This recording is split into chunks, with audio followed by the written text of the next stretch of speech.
There are days that begin with beauty and end in blood. Days that promise joy but deliver only confusion, tears, and questions too heavy for the heart to carry. I would lie beside him on the white bed, our backs turned to each other like strangers. Last night, something inside me broke. I couldn't take it anymore. I turned toward him, placed my hand on his chest, and whispered, "Obinna, I'm your wife." He didn't say anything. Do you not desire me?" My voice cracked. "I do," he said, almost too quickly. "Then show me." He turned his face, stared at the ceiling. I moved closer, tried to kiss him, but he held my shoulders and gently pushed me back. "Stop, Chioma," he said quietly. "Just stop." Tears filled my eyes. "Why? Am I not beautiful enough? Am I not enough for you?" My voice shook.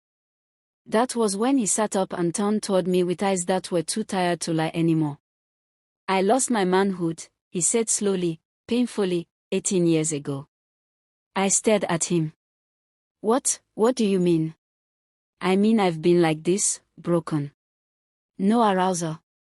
No feeling. Nothing. The doctors called it psychological trauma, but even I don't know what truly happened. I just stopped functioning. I felt the room spinning. But when I met you, it started functioning again. That was one of the reasons I was determined to marry you. I believed marrying you would heal me completely." He paused. "But since the wedding, that moment when I saw your mother, it all vanished again. That spark, that life in it, it's gone." I couldn't speak. My tongue was tied. My heart was pounding so fast I could hear it in my ears. Before I could gather my thoughts, he stood up and left the room. I collapsed onto the bed and cried. I didn't even know when I fell asleep. It was around 5 a.m. when I woke up. The house was quiet. I was alone in the room. I have no appetite for food. I wish I had a friend. No one wanted to be my friend because of my mother's condition.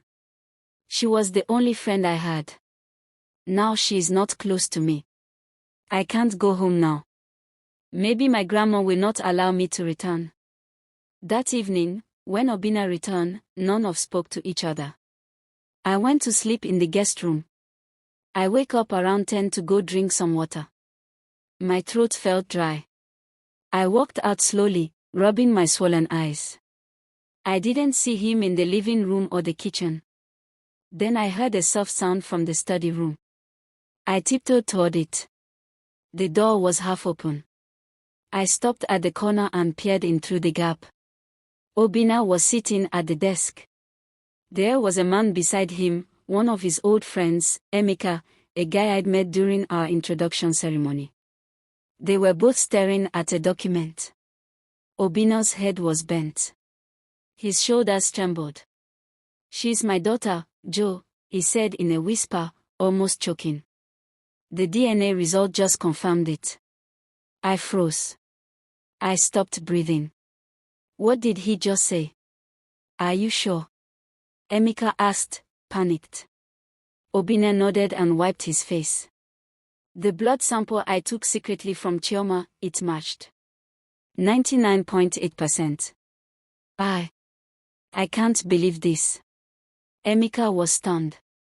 "So, Adiz, that woman, that's the same girl you had been talking about all those years?" Obinna nodded again. Emeka laughed bitterly. "So you mean you married your daughter?" "I was only 17 when we met. She was 13 but looked 20. I didn't know she wasn't okay. I thought she was just playful. When she came to our house that day, the unexpected happened." He paused. "I didn't mean for anything to happen. We were just playing. But things went too far.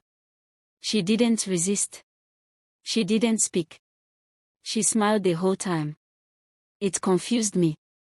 After that, we became friends. In fact, she continued demanding for more. Until I was fed up. I didn't want my mother to know she was around. Because I lied to her, I have not seen her. I wanted to scream. I wanted to throw the door open. But my feet wouldn't move. She's your child, Emeka whispered. Your daughter. Obinna nodded slowly. And I married her. God, what have I done? You are not the only victim, Emeka remarked. What do you mean? Isaka and his gang once kidnapped her. They used her to satisfy their pleasure for almost 3 months.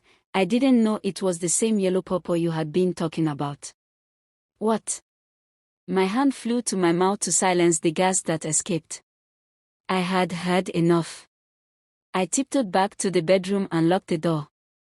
I pressed my back against it and slid to the floor, my body shaking violently. So this is why Grandma was so angry. This is why Obinna collapsed when he saw my mother. This is why she said, if you touch her, I will deal with you. It all made sense now. I had unknowingly married my own father. What I do now? 3 days had passed since I overheard that conversation in the study. 3 days of silence. Of faking smiles. Of carrying the weight of a truth too heavy for my young shoulders. I couldn't bring myself to eat. Couldn't sleep. I lived like a ghost inside this house where I now knew I was sharing a roof with the man I thought was my husband, but who turned out to be much more than that. I had to hear it from him. I had to face it. So this morning, I stood up, braced myself, and went to find him. He was sitting alone in the living room, staring at nothing. He didn't look shocked to see me. He looked like he had been waiting. Obinna, I began slowly, I want to talk. He nodded gently and motioned for me to sit. We sat. The air between us was thick. Uncomfortable. I think there's something you've been meaning to tell me, I said quietly. He sighed. Yes. There is. He didn't look at me. Instead, he leaned forward, resting his elbows on his knees. Chioma, what I'm about to say, I should have said earlier. But I was scared. I didn't know how. I didn't even know if it was true until the DNA result came back. He took a deep breath. Many years ago, I was a young boy. 17. My mother used to sell foodstuff from our home. One day, a young girl came to our compound. She said she was looking for my mom to collect a bag of rice. His voice softened. I think she got confused. She was so beautiful, I remember. Her smile was bright. Her eyes were clear. But something was different about her. The way she talked, the way she moved. I later realized she wasn't mentally stable. I closed my eyes. I already knew who he was talking about. She stayed around for a while. I didn't tell my mother she was there. She didn't seem to want to leave. She was just happy to sit around, hum, and play with random things in the room. He paused, his hands shaking slightly. We became close, too close. I was just a child, and I didn't understand what boundaries were. It wasn't a relationship. It wasn't love. But something happened between us. Something I can't erase. I could feel the blood rushing to my head. After a few days, she left. Just like that. I never saw her again. A few weeks later, I went back to boarding school in Lagos. He wiped his face. I didn't know she got pregnant. I didn't even know her name. Everything faded from my memory. Until I met you. He looked at me then, and I saw the shame, the sorrow, the regret in his eyes. The kind of silence that shatters. I stood slowly. He reached out, but I took a step back. I didn't know, Chioma. I swear it. I had no idea. But now you do, I said softly. He nodded, tears falling. I walked to my room. Locked the door. And sat on the bed, staring into space. So this is what fate had written for me. No father. A broken mother. A forced marriage. And now, this. The world around me was collapsing, and I had no idea where to run.